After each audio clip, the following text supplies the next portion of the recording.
China दुनिया के बड़े मुल्कों में से एक मुल्क माना जाता है। इसकी क्या वजह है, क्यों ऐसा हुआ और किस तरह से उन्होंने ये मुमकिन बनाया।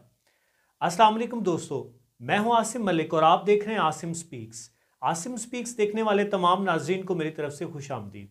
आज की वीडियो में हम बात करेंगे चाइना की प्रोग्रेस के हवाले से कि चाइना ने जो इतनी ज़्यादा प्रोग्रेस की है उसके पीछे क्या रीज़न है। ऐसी कौन सी स्ट्रेटजी उन्होंने इस्तेमाल की, ऐसा कौन सा फार्मूला उन्होंने यूज़ किया जिस फार्मूले की मदद से आज वो दुनिया की बेहतरीन कौमों में से एक कौम है। नाज़रीन, चाइना की जो प्रोग्रेस है, चाइना की जो सक्सेस है, उसके पीछे जो सबसे बड़ा हाथ था वो उनकी कॉटेज इंडस्ट्री का था। कॉटेज इंडस्ट्री से क्या मुराद है? कॉटेज इंडस्ट्री से मुराद है जो बिल्कुल छोटी छोटी फैक्ट्रियाँ, उन्होंने छोटी छोटी फैक्ट्रियाँ लगवाई। तकरीबन हर घर में फैक्ट्री मौजूद है और वो फैक्ट्रियाँ जो हैं वो हमारी तरह उनका ये सोच नहीं है कि ये बिल्कुल छोटा सा काम है।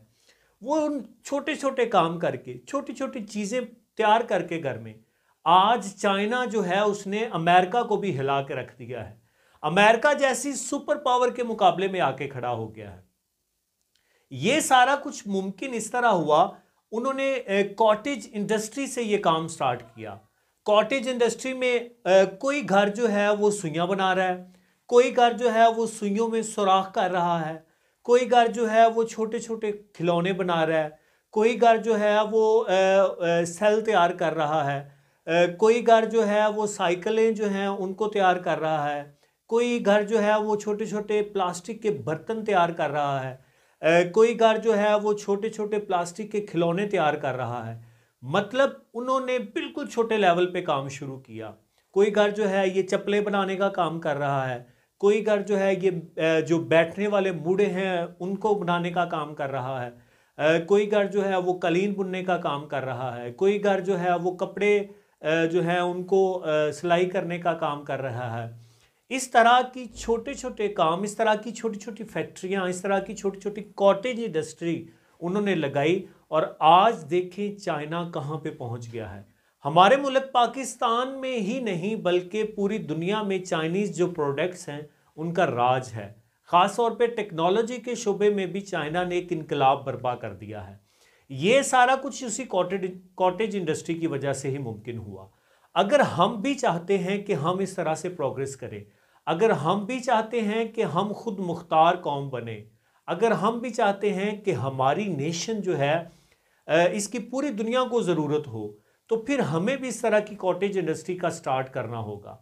हमें भी स्टार्ट लेना होगा अपने घरों से और अपने घरों में छोटी छोटी इंडस्ट्रियां बनानी होगी, अपने घरों में छोटी छोटी फैक्ट्रियां बनानी होगी।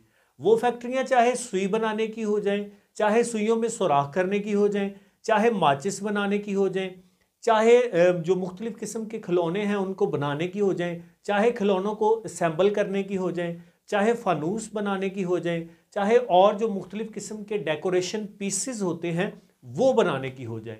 मतलब हमने कोई सी भी इनमें से कॉटेज इंडस्ट्री जो है उसका इंतखाब करना है और उसका इंतखाब करने के बाद हमने अल्लाह का नाम लेकर अपना काम स्टार्ट कर देना है।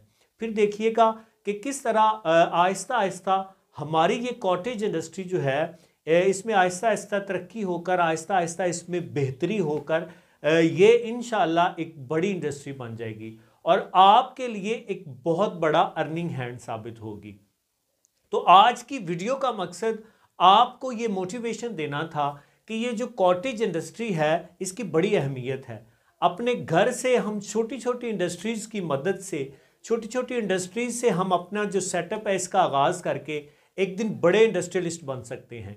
और ये सारा कुछ मुमकिन हो सकता है हार्ड वर्क से, ऑनेस्टी से और कंसिस्टेंसी से। अगर हम हार्ड वर्क से काम करेंगे, ईमानदारी से काम करेंगे और एक तसलसल बरकरार रखेंगे अपने काम में, तो हम भी इंशाअल्लाह चाइना की तरह एक दिन कामयाब कौम कहलाएंगे और हम भी एक दिन तरक्की याफ्ता कौमों में गिने जाएंगे। उम्मीद करता हूं आज की वीडियो आपके लिए एक बड़ी मोटिवेशन साबित होगी। मुझे आसिम मलिक को दीजिए इजाज़त। इंशाअल्लाह अगली वीडियो में एक नई मोटिवेशन के साथ फिर आपसे मुलाकात होगी।